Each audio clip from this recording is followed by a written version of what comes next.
Welcome to RKMG stories channel. गुप्त संदेश का रहस्य। रात का समय था। गांव के मंदिर की घंटियां बज रही थी और चंद्रमा की रोशनी से गांव जगमगाता हुआ दिख रहा था। अचानक रामू की नींद खुल गई। उसे एक अजीब सा खटका सुनाई दिया।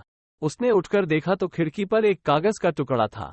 उसमें लिखा था, अगर तुम सच जानना चाहते हो तो ठीक आधी रात को पुराने पीपल के पेड़ के पास आना। रामू सोच में पड़ गया। ये संदेश किसने भेजा होगा?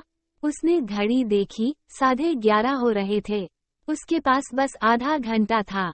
उसने अपने पिता के पुराने टॉर्च को उठाया और धीरे धीरे घर से बाहर निकल गया। रास्ता सुनसान था। हर कदम के साथ उसके दिल की धड़कन तेज होती जा रही थी। आधी रात के समय रामू पुराने पीपल के पेड़ के पास पहुंचा। अचानक एक छाया उसके सामने आई। रामू ने टॉर्च जलाया और देखा कि वह उसका बचपन का दोस्त राजू था। राजू ने कहा, तुम्हें यहाँ क्यों बुलाया गया है, तुम्हें पता है? रामू ने हैरान होकर कहा, नहीं, मुझे नहीं पता। पर तुम्हें कैसे पता? राजू ने उसे एक पुरानी किताब दी और कहा, ये तुम्हारे दादाजी की डायरी है। इसमें एक गुप्त खजाने का जिक्र है जिसे सिर्फ तुम ही ढूंढ सकते हो। रामू ने डायरी खोली और पढ़ना शुरू किया। डायरी में एक नक्शा था जो गांव के पुराने कुएं की ओर इशारा कर रहा था।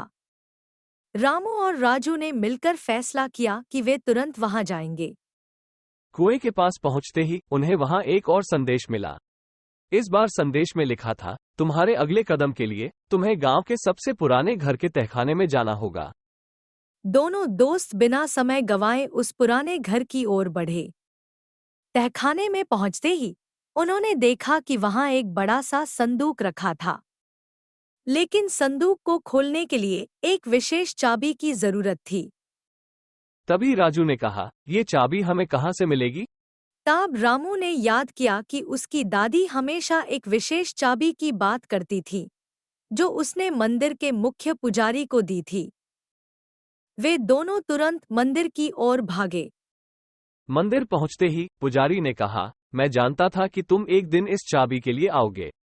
ये लो तुम्हारी चाबी। उन्होंने चाबी लेकर संदूक को खोला।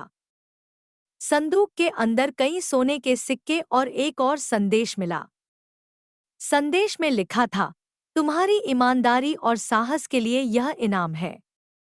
इसे गांव की भलाई के लिए इस्तेमाल करना।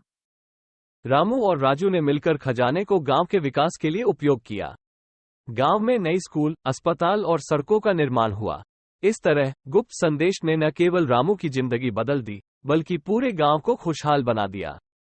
अगर आपको हमारी स्टोरी अच्छी लगी तो please channel subscribe and story like and share कीजिए। Thanks for watching.